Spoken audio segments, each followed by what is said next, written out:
wareegamnis baay'atu wareegama kaffalaniitiin galma barbaadan gahuun danda'ama. Har'a seenaa hojjanne faaruun rabbii faageessu. Kabajamtoota hordoftoota keenya kun roobii galgala hagayya 28 tarkaanfiiwwan gurguddaan har'a addunyaa ajaa'ibsiisan West Bank Jenin akkasumas kutaataan Alalwaa fi Al Sultan Philadelphia dabalateetiin loltoonni Israa'el qondaaltota waraanaa olaanoo 3 wajjin helikoophtarii fi akkasumas humnoota maadhee lafaatii fi konkolaataadhaan dhuman isin dhageessifna. Caayaa News Teekinooloojiin injifannoo gurguddoo kanaaf Allahu Akbar jechuu inni ranfatu.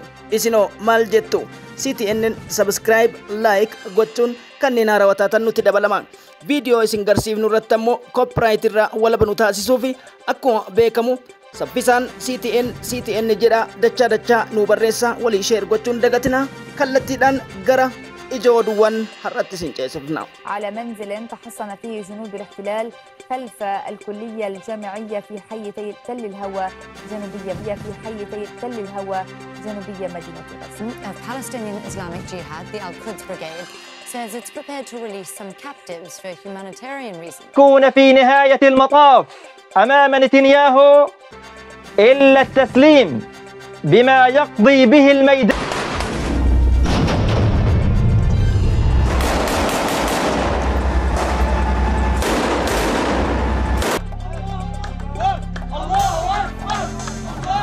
The disappearance of soldier Shaul Aron, tag number 6092065.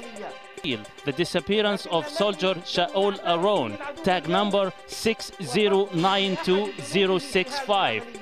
The group didn't say whether the soldier is Brigade Avurtami Afrafada Shaul Aron Ajajada in Barbadina La Komsa Bilbila Matis Bexise Ja Duwa Sagal Lama Duwa Ja Shani tarkaanfiin keenya ammas cimee itti fufa. Loltoota keessan kootta reeffa guuradha. Reeffa irraa hin barbaannu. Abu Ubeydaadha. Gara ija oduutti ceena.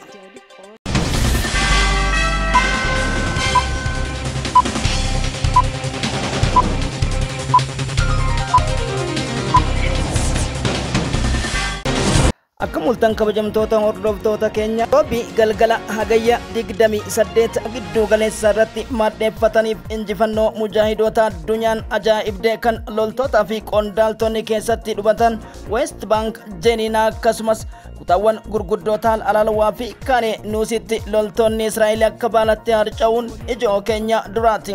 Koloneel Yuur Ashneezi, Koloneel Raa'is Daan akkasumas Yizdaazii fi Neetaanii Meetoodii kan jedhaman kan keessatti argaman loltoonni gurguddaan Birgeedii Yahudaa 93ffaadha. Injifannoo Birgeedii Al-Quddus, Al-Aqsaa fi Al-Qassam dhiibaan kan isin dhageessifnu ijoo keenya seensaati. Alamanni keessan nagaa rabbiitiin haa guutamu, addunyaa keenyaaf nagaa taasisu. Kun Caayaa News Teekinooloojiidha. Kanneen haaraa dhuftan subscribe gochuun like gochuun maatii keenyatti dabalama. Akkasumas ammoo odeessa keenya viidiyoolee bal'aa isin garsiifnu keessatti ammoo CTN jechuun dagatinaa isiniin jennaati. Gara ijoo keenya oduu irratti seenna. Dulli Operation West Bank konkolaachiftoota waraana dabalatee loltoota ambulaansii 101 hospitaala reejimentii 7 West Bankitti taasisuuf adeemaniin har'a gabateen 25-46-31 kan Gaazaa jedhamu yeroo guramutti tarkaanfii mujaahidoonni Birgeedii Al-Quddusii fi Al-Aqsaa fudhataniin tarkaanfii loltoota Israa'el 19 nyaatee dhidhimse. Israa'el gaddaafa akkasumas dukkaanasii dhaabachuu reeffa awwaalamanii fi kanneen ajjeefamanis qabannee dhiyaanneeti jirra. Laayikiif sheer gochuun dagatina. Allahu Akbar. Kun injifannoo jalqabaa ta'ee galmaaheeti jira. Kutaa West Bank ceesiftuu Al-Shuraaqitti loltoonni 23 irra waaree booda nyaataman. Salphinni guddaan gale kutaa Tal Alalwaa kibba Raafaa duula cimaa guramtoota lakkisiisuuf imaltoota taasisan keessa loltoonni Birgeedii 67ffaa Israa'el kan itti dhumatan Birgeediin Al-Quddus dhidhimseetiin Kaaninuus qondaaltota Cibraa 3ffaa kan keessummeesse Fanjiin Birgeedii Al-Aqsaatiin awwaalame immoo battalatti haleellaa guddaa Israa'elootaa ta'e riikardiin yoo galmaahu Chief Brigade Lieutenant Colonel Fred Maaninfaa kan keessatti galaafate ture. Kabajamtoota hordoftoota keenya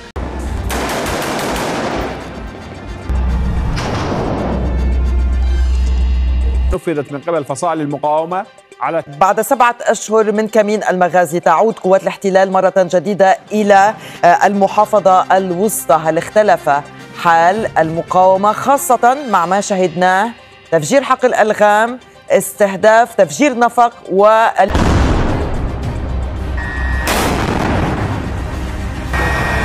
وجنود لقوات الاحتلال الإسرائيلي، وهناك ما يميز هذا الفيديو نتابعه معا.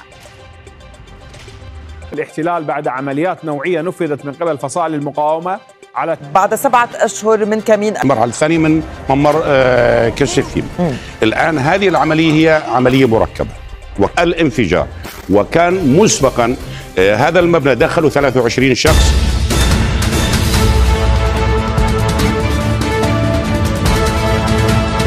Hassan Nasrallah waraanni Hizbollah gammachuu guddaa dhiichisuu eegale. Pireezidaantiin Raashiyaa erga karaa imbaasii Libaaniin kan Mooskootiin gadi dhiisaniin dubbittiin Israa'elii fi Ameerikaa lapheesii kuttaa gadi buufte Raashiyaan misaayilota ciccimoof rookettiiwwan bollaadhaaf ergite jechuun addunyaa walgeettee miidiyaaleen balballoomsutti jiran duulli oopereeshinii West Bank injifannoo Hamaasiif ammoo gammachuu guddaa qabna jedhan Hassan Nasrallah kan hunda isiniin kenna. Qondaaltonni waraanaa Hamas fiilmii tiraajidii fakkaatu Brigeedii Shaaloomii irratti dalaguun olaantummaa Koloneel Friedmaaniin faa kan keessatti galaafate ture.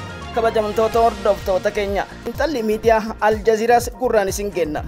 Oduu galaana diimaa Ameerikaatiin ammoo ciini guddaan baatii 10 caalu keessatti loltoonni Islamic Resistance Force kan Iraaqii fi akkasumas Hawtiin Yamanoota Jeneraal Muhammad Al-Habashiidha ibsatti kennan dooniin guyyoota 4 dura rukutamtee hangammaatti boba'aan barmeelii miliyoona 1 dhangalaasaa yeroo jirtutti dooniin 4 galoo galaana Hindii fi akkasumas Edenitti rukutamte riikardii ta'e Ameerikaan dippiloomaasii gara Yemenitti erguuf jedhame xiyyaarri isaanii eessa dhaqeen gaaffii nan gaafatina. في منطقة العمليات البحرية دعما للعدو الإسرائيلي تحركات معادية ولن تتردد على درجات الجهوزية القتالية والمعنوية واللوجستية. وأضاف أن قواته تنتظر توجيهات لتوجيه ضربات موجعة في عمق الكيان الصهيوني الغاصب وإلى مواقع حساسة وخطيرة.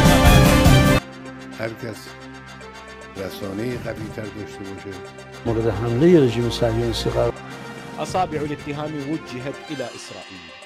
digdami lama asitti yeroo jalqabaa Israa'el seenaa addaa hojjechuudhaaf imalte ture. Haa ta'u gaddi ganama yoo siin tolin duulli kee duula maal ta'a? Inumahu duulli isiin waggaa 22ffaa asitti West Bank Jeeniiniif akkasumas Raafaaf kutaa kibba giddu galeessa Gaazaatti taasifte dammaqiinsa Filisxeemota West Bank irraan biyyoota Arabaa waraabeeyyii dhiyaataniitiin riqicha ta'uun mijuu warra duguuggaatiif kurfeessaa turan hunda dammaqsuun carraa guddaa Hamaasiif ta'u miidiyaaleen gabaasutti jiran. Biftuu walabummaa haaraa kan saaqee fi Yahudotaaf qabrii bal'aa kan qote duulli har'aa akka Marwaan Bishaaraa xiinxalaan Aljaziiraa jedhutti baagiddu galeessatti dhibeen guddoon Israa'el har'a bakki hadhaan itti qophaa'ameef Peentaagoon ta'uun beekamaa ta'uu ifa addunyaadhaaf ibsa jedhama. Haa ta'uuti diin Islaamaa balleessuuf kaayyoon tsiyoonota Ameerikaan aangoota warra koongiransii Juwishii ta'uun buluu isiitiin wal qabsiiseeti roobii har'aa keessattuu salphina weerartoota Israa'el irratti loltoonni 69 kutaawwan lola Gaazaa 4tti kaayyoon keenya jechuun dubbitti Doonaald Tiraamp dubbatee fi Israa'el guddoo baagiddu galeessatti ijaaru jedhu icciti kana qondaaltonni Hamas baasan Aljaziiraa Al-Arabiyaa akkasumas Hindustaantiif uyyaa irraa kurkufeeffanne itti dhiyaadha. نفذت من قبل فصائل المقاومة على التوقف ثم الانسحاب إلى المنطقة الغربية من تل الهوى، ثم عادت مرة أخرى كيف هبطت للقيام بنقل الخسائر التي جرت نتيجة هذه العملية، مما يعني بأن قدرات المقاومة التي يتكلم الحكومة الإسرائيلية بنيامين نتنياهو إن الجيش الإسرائيلي تحرك لإحباط التهديدات ودمر آلاف الصواريخ الموجهة إلى شمال البلاد. في جنود وآلية جيش الاحتلال في محاور القتال بحي تل السلطان غربي مدينة رفح في جنوب هذا الجيش الذي لا يقهر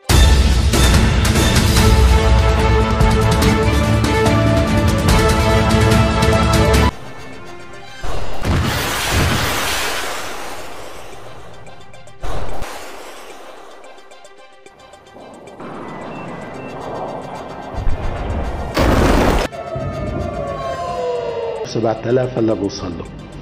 القرار هو إطلاق 300 صاروخ كاتيوشا وتوزيعها على هذه المواقع لأن هذا سنتي وانت كميو تأجرة هاتوتي أمو دبر فنس جرة دبر فتو برا دبرنتين أمو حالي إسانتين نما إلالان وان سالبا أوفي غدت غدان تمار كان هبتشو كبامو كان بيكامو كباموس جل مراني كان بيكو كبانيسي توكوبا وريغمني برباجسا تايس يوغو دامي هرا tuttukaan nuti tuttuqnuuf ofirraa ittisnuun rokketti kaatushaadha. Rokketti kaatushaan kun ammoo tarii tuttuqaa sodaa itti fakkaachuu danda'a. Haleellaa kana fudhachuu miti marsaan lammaffaan amma haleellaa fudhachuu deemnu kun ammoo akka isaan jilbaa cabanitti. Kana gochuudhaaf tokko Ameerikaan danta mataa ifiiti. Danta mataa ifii bira dabarteetiin imaammata mataa isii qofa irratti hundoofti.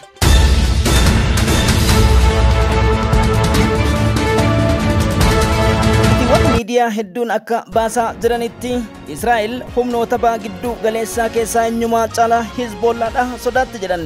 Hizbollaa sodaachuu qofa osoo hin ta'in keessattuu torbee kana erga Fuwaad Shukrii ajjeefamee as iccitiin inteleejensii fi tika basaasaa akkasumas haleellaan maadhee holqa lafa jalaatii fi misaa'iloonni haarofni gurguddaanii fi dippiloomaasiin humni Hizbollaan maadhee dhukaa fi badanii balleessuu Awurooppaa iddoowwan gurguddoo fi peentaagoon irratti odeeffannoon inni hanga peentaagonitti barbadeessuu danda'a jedhame maddeewwan shororkeessitoota hedduu diriirsuun kan ka'e Ameerikaan Hizbollaa kadhattee Israa'elii walitti araarsuuf fedhii akka qabdutu dubbatama. Hizbollaan garuu daangaan guddaan Israa'el dabarteef sararri diimaan dabarte hanga Gaazaa deebistee ijaartutti dubbinarra jedhanii fi haleellaan galgala kanaa diippoo guddaa meeshaadha dha'uun harka Israa'el marachiise dhugaa dubbachuuf Ameerikaanuu rifate jedha Aljaziiraan kabajamtoota hordoftoota keenya. Eenyumaa gargaarsan barbaannu gargaarsi nuti barbaannu dhugaaf tumsuu fi mootii dhugaa qofa kan jedhan Hasan Nasrallah tarkaanfiin torbee kana immoo Israa'el irratti fudhatamuu deemu tarkaanfii harka marachiisuu qofa osoo hin ta'in waggoota 20 dubatti deebisuu danda'uuf eenyummaa keenya garsiisuudha. Obsi daangaa qaba biyya kanaaf nagaa jenne addunyaaf nagaa hawwine nageenyi keenya immoo balaa fide taanaan balaa Israa'el mataarraa rarru arguu jirra. Walumaa galattu irra dabarreet bulleet arginatti hanga irraa geenye kana booda deeqaa takka obsuun hin jiru. Israa'el qophaa'aa jedhan Hasan Nasrallah. Helikooftariitiin pirezidaantii Qaalii Ibraahim Ra'iisii kan dhabdee filannoo bilisaa fi walabataa ta'e addunyaan ajaa'ibdee akkasumas nama jijjiirama yookiin ammoo riiformaalistii jedhamu Masuud Pezeshkiyan erga muudamanii asii waliigaltee Ayatullah Ali wajjin akka waan wal dhabdee qabutti warri lixaa miidiyaan hafarsu soba ta'uu tibba kana gabaasuun keenya ni yaadatama.